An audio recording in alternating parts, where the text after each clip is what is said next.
शंका है। एक और बड़ी अपडेट इस बीच आ रही है। इस अपडेट के साथ आपको जरा दो तस्वीरें दिखा दें। बीकानेर के पीड़ित की तस्वीर सामने आई है। उदयपुर के यात्री जो इसमें सवार थे उनकी भी तस्वीरें सामने आ रही है। यानी एक और महिला यात्री उदयपुर के, ये महिला यात्री की तस्वीर है जो हम आपको दिखा रहे थे। इधर बीकानेर के ये युवक सवार थे। इसमें इनका नाम अभिनव शिव भाई बताया जा रहा है। उदयपुर की एक महिला यात्री की तस्वीर आई है। बालोतरा की एक महिला यात्री और एक उदयपुर की, यानी दो महिला यात्रियों के इस प्लेन में, राजस्थानी नागरिकों के इस प्लेन में सवार होने की पुष्टि हो रही है। अभिनव शिव भाई जो कि बीकानेर के रहने वाले थे, उनकी तस्वीर भी सामने आई है। उधर उदयपुर से भी जो यात्री प्लेन में चढ़े उनकी भी तस्वीरें सामने आ रही हैं। अभिनव शिव भाई बीकानेर के वो नागरिक जो इस प्लेन में जिन्होंने बोर्ड इन किया और इस हादसे का वो भी शिकार हुए हैं। कुछ हेल्पलाइन नंबर भी लगातार विभागों ने जारी कर दिए हैं। नागरिक उड्डयन मंत्रालय ने जारी किया है, अहमदाबाद पुलिस ने जारी किया है। रिहायशी इलाके के लोग भी इसमें क्षतिग्रस्त हुए हैं। ये एक और बड़ी अपडेट अब आप तक पहुंचा रहे हैं। देखिए, अहमदाबाद के मेघानी नगर में एक क्रैश हुआ। जिस बिल्डिंग से टकराकर प्लेन क्रैश हुआ वो एक मेडिकल कॉलेज का हॉस्टल था। उस इमारत की तस्वीरें जो हम लगातार आपको दिखा भी रहे हैं, उसी से ये अंदाजा भी लगता है कि किस तरीके से पूरी बिल्डिंग इस हादसे में हिल गई और आग की लपटें इतनी विकराल, इतनी भयावह कि पूरी की पूरी इमारत को उन्होंने एक तरीके से जला डाला। ऐसे में अब रेस्क्यू टीमें जैसे जैसे और अंदर इमारत के जा रही हैं, खबर आ रही है कि कुछ अन्य और लोगों की भी जान इस हादसे में गई है। इसकी अभी आधिकारिक पुष्टि नहीं हुई है, संख्या सामने अभी तक नहीं आई है, लेकिन अंदेशा जताया जा रहा है। हमारे सूत्र बता रहे हैं कि भारी नुकसान रिहायशी इलाके के उन लोगों को भी हुआ है जो इस वक्त उस जगह पर मौजूद थे। इस बीच जोगाराम पटेल साहब, कैबिनेट मिनिस्टर हैं राजस्थान सरकार के, वो हमारे साथ जुड़ रहे हैं। जोगाराम पटेल साहब, बहुत ही दुखद ये खबर, सभी लोग, आप लोग शोक भी व्यक्त कर रहे हैं, लेकिन इस वक्त मैं आपसे जानना चाह रहा हूं, तमाम लोग जो राजस्थान के इस प्लेन में सवार थे उनके परिजनों तक संपर्क करने का कितना सफल प्रयास अभी तक आप लोग कर पाए?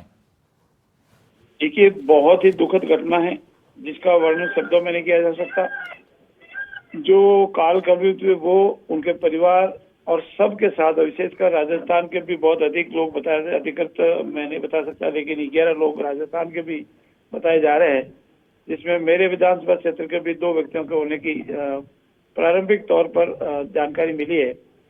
बहुत ही दुखद घटना है। मैं सभी परिजनों के साथ बहुत ही, भगवान उनके जो अथोती की है उसके लिए प्रार्थना करता हूँ प्रभु के कि सभी परिवारों को सबल दे, कि दुख की घड़ी को उनको शक्ति को सहन करने की शक्ति प्रदान करे और दिवंगत आत्माओं को प्रभु अपने श्री चरणों में स्थान दे। हम पूरा प्रयास करेंगे कि दिवंगत आत्माओं के परिवार के साथ हम रहें, उनके दुख में भागीदार बने और यथा योग्य उनकी पूरी सहायता करेंगे। जोगाराम साहब, सरकार के प्रतिनिधि के तौर पर क्या अभी से कोई योजना बनाई है, कोई टीम आप लोगों ने बनाई जो अलग अलग जिलों में जाकर के इन परिजनों से मुलाकात करने के लिए भेजी जाएगी? अधिकृत पुष्टि होकर हमको पता नहीं लग जावे कि हमारे राजस्थान के कितने लोग काल कलवित हुए, तब तक इस बारे में नहीं है। हमारी सरकार ने हमारे सरकारी जितने भी कार्यक्रम थे उनको निरस्त कर दिया है और हमारे पार्टी परिवार ने भी जो पार्टी के कार्यक्रम थे उनको भी निरस्त कर दिया है। और ये सब अधिकृत सूचना आने के उपरांत हम बैठ करके आज रात या कल जो भी व्यवस्था करनी करके फिर इस संबंध में आपको निवेदन करेंगे। जोगाराम साहब, आप बड़े नेता हैं भारतीय जनता पार्टी के, मैं आपसे जानना चाह रहा हूं, सरकार से अलग क्या संगठनात्मक दृष्टि से आपने अपने विधायकों, सांसदों को ये निर्देश या उनसे बातचीत आप लोग कर पाए कि तुरंत वो लोग मौके पर पहुंचे, क्योंकि ऐसे में जनप्रतिनिधियों का साथ बहुत अहम होता है? नहीं, हमारे जिन जिन के क्षेत्रों से संख्या में लोग काल कलवित हुए हैं या दुर्घटनाग्रस्त हुए हैं या भगवान को प्यारे हुए हैं, वो सभी अपने अपने क्षेत्रों के हिसाब से पूरा प्रयास कर रहे हैं। जैसे मैं भी कर रहा हूँ, मेरे क्षेत्र के 2 लोग हैं, पर जब तक अधिकृत पुष्टि नहीं हो जावे इस बारे में कुछ कहने की स्थिति में नहीं है। जोगाराम साहब, क्या राजस्थान सरकार गुजरात सरकार के टच में है इस वक्त? क्या कुछ वहां पर हो रहा है रेस्क्यू? बराबर टच में है। हमारे सीएम साहब खुद इसको बराबर मॉनिटरिंग कर रहे हैं, हमारे अधिकारी भी मॉनिटरिंग कर रहे हैं। और चूंकि स्थिति ऐसी है कि कोई बॉडी को आइडेंटिफाई नहीं किया जा सकता जी, इसीलिए जो एयरफोर्स का जो एयरपोर्ट की जो अधिकृत लिस्ट है उसको देख करके उनका जो भी तरीका है उसे आइडेंटिफाई करेंगे और पूरी इसकी जांच करेंगे और जो भी परिवार आज दुख में है उनके साथ खड़े रहेंगे। जोगराम साहब, बीजेपी के वरिष्ठ नेता और गुजरात के पूर्व मुख्यमंत्री रहे विजय रूपाणी साहब के बारे में भी खबरें आ रही हैं। क्या कहना है आपका?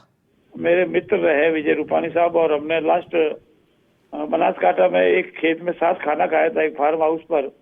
उसके बाद में जब ये हमारे प्रदेश अध्यक्ष के चुनाव में हमारे प्रभारी बन के आए थे, तब उनकी आखिरी मुलाकात हुई थी।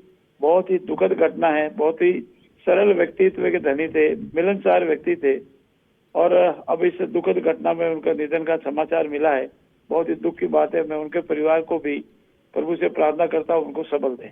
जोगराम साहब, क्या सरकार, हालांकि अभी बहुत जल्द ये सवाल होगा आपसे, लेकिन फिर भी अगर आप बता पाएं, क्या आर्थिक मदद की दृष्टि से भी सरकार सोच रही है? देखिए, ये सारे विषय अभी गंभीरता से विचार किए जा रहे हैं। जी जी जी। ये सभी विषय पॉलिसी डिसीजन से संबंधित है।